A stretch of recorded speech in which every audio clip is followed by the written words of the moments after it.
Hey everybody, Yoni. Sorry, let me get rid of that. Hey everybody, Yoni Berg here from Holston Mountain Tours. I had to keep my mask on until the last second because I'm in a pretty crowded place. I'm here in the center of Yerushalayim, here for the next installment of The Story is Right Outside Your Door. The series where I take you around the country and I tell you stories all over the place. This is going to be the last episode where I'm going to be telling the story at this time slot, at Wednesdays at 6 o'clock. Because it's getting to be evening already. I'm going to be starting next week doing it at Wednesdays at 11 o'clock in the morning. Okay, so for those of you who are diehard fans, and I know who you are, make sure you make the change. So next week, Daled Tishrei, means the day after Tzom Gedalia, we're going to be doing it in the morning, Wednesday morning at 11 o'clock. So I'm here at the Davidka, and I got to say that the graphic is perfectly placed because it says the words Davidka right next to the Davidka itself. I forgot to talk about a trivia question in advance with Jordanis. I'm hoping that we can get a trivia question up. And the trivia question for this week is, I didn't think of one in advance, so I'll think of one now. If you know the answer to the trivia question that I'm about to ask, don't write the answer in the comments.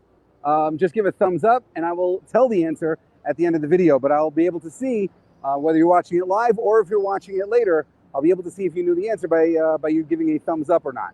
So the trivia question is, I'll throw you an easy one. What major shopping area is really close to the Davidka, right where I'm standing, to the place that's called Davidka Square? What shopping area is close to here? Or what popular place to buy stuff is very close to here? If you know Jerusalem, this is a gimme. Okay, so let's talk about the Davidka. The Davidka is an amazing story. First, we're going to talk about the name, Davidka. Davidka is a Yiddish, next week's episode, thank you, Jordan, for putting that up. It's a Yiddish kind of term of endearment for someone or something called David. And they decided to call this mortar the Davidka. Why did they call it the Davidka? Well, in order to understand that, you have to get a grasp of the story of David and Goliath, the original David, as far as we know. And the story of David and Goliath is basically that regular-sized David, or even slightly smaller David, defeated the giant Goliath.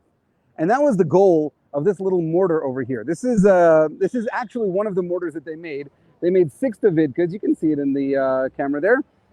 They made 6 Davidkas in the War of Independence. And when I say they, I mean the Israeli army made 6 Davidkas.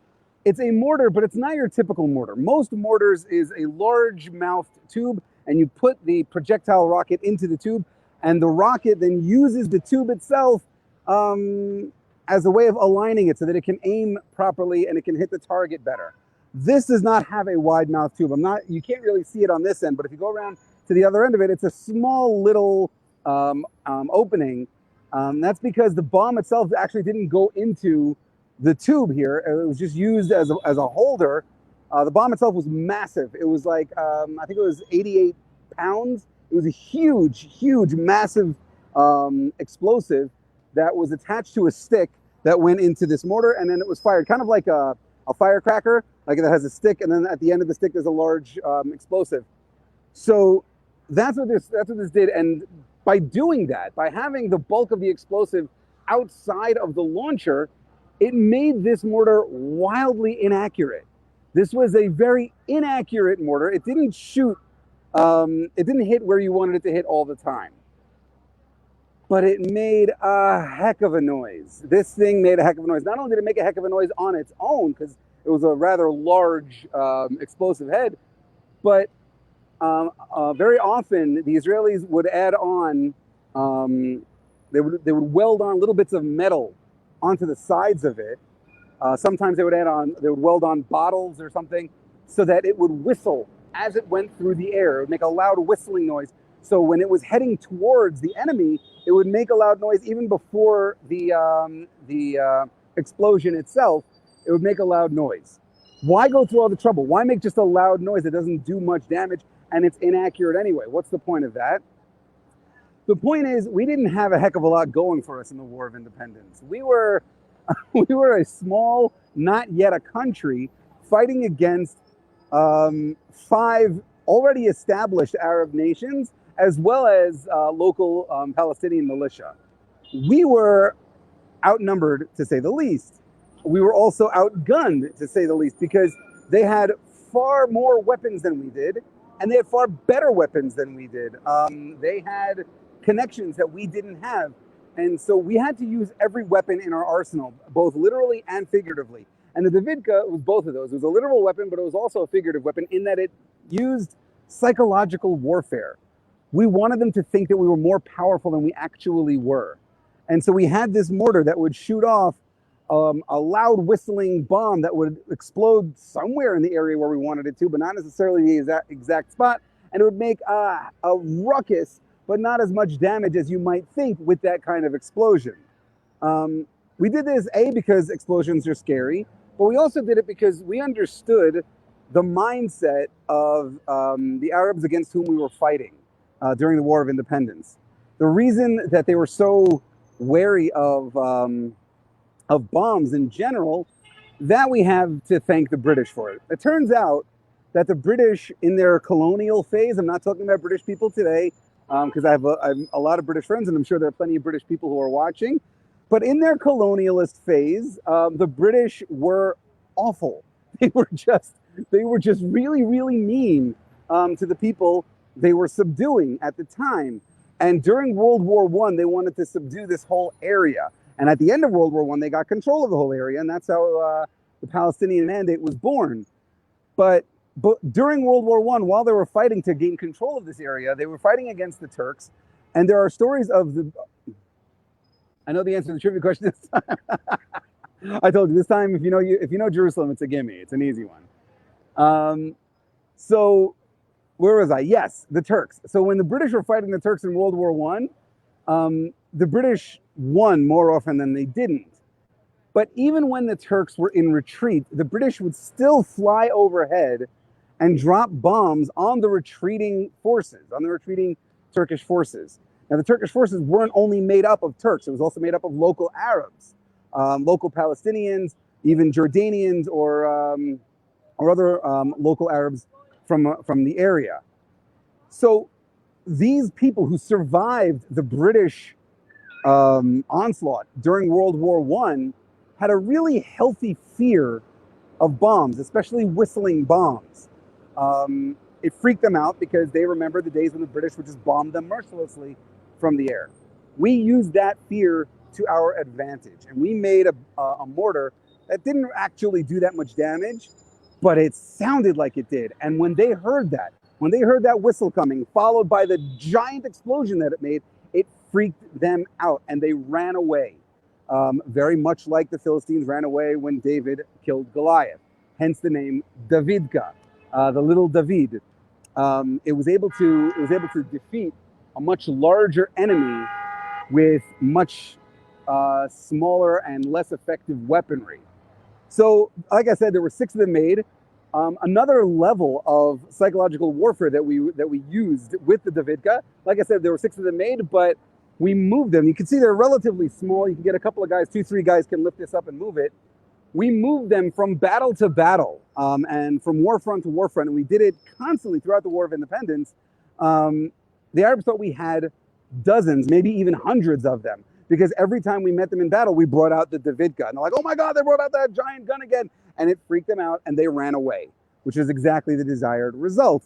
So that's the second layer of psychological warfare. But another layer of psychological warfare is that it's no secret that people like Einstein and Oppenheimer were Jewish people who also helped with the development of the nuclear bomb. And there were these rumors that the Jews had figured out a way not only to build the nuclear bomb, but also a way to make it more compact and make it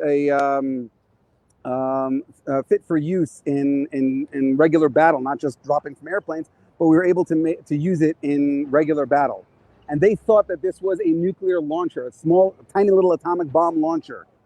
We did nothing to dispel those rumors. We embraced those rumors and said, yes, that's exactly what we did. We made the nuclear bomb smaller, now get out of our way. Which really, I think, is a great lesson for Israel today.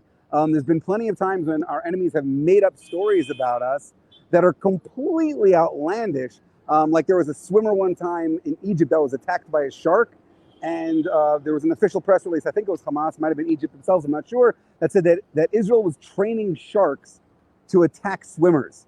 Now, obviously, that's ludicrous, but why should we deny that? Yes, we train sharks, so leave us alone. Or there was the time that there was a guy in France who tweeted that the Mossad had broken into his room and stolen his left shoe.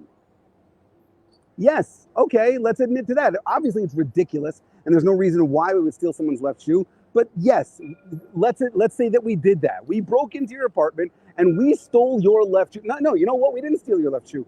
We literally stole everything from your apartment and replaced it with an exact replica. We just ran out of time by the time we got to your left shoe, and we weren't able to put the fake left shoe in there. So everything that you now own is Israeli property.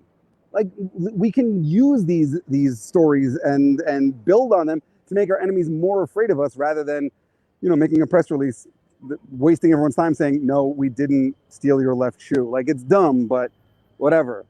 Anyways, so back in those days, we didn't deny any of those rumors. We used those rumors to our advantage. If they think that this was an atomic bomb launcher, far be it from us to argue with you. As long as it helps us win the war, then we'll use that. That's another weapon in our arsenal. That level of psychological warfare is a weapon in our arsenal. So there's the story about the Davidka. There's a couple of them on display. There's one in Sfat on display. I think there's one someplace else, and then there's this one here in Jerusalem. Right behind it on the wall here, it says Vaganoti el ha'ir hazot lahoshia, and I have protected this city in order to save it. And that is from it says over here from Malachim Bet, the second book of Kings. It's talking about how God saved the city of Jerusalem during the time of David, or God helped David save the city of Jerusalem. And this is a tribute actually to the Palmach forces who helped fight for the city of Jerusalem. This whole monument of the Davidka and the verse behind it is a monument to the Palmach forces. Today, this area where I'm standing is called Kikar HaDavidka, the Davidka Square. The whole area is named after the mortar itself. And in answer to the trivia question, what is right near here, just down the block? The answer is Machne Yehuda. The Machne Yehuda market is just a couple of blocks away from here. I'm actually going there to do some shopping now. I would have gone before, but I had to pick up my dry cleaning at the Davidka Dry Cleaners. The dry cleaners are named after the mortar itself, and that's about it.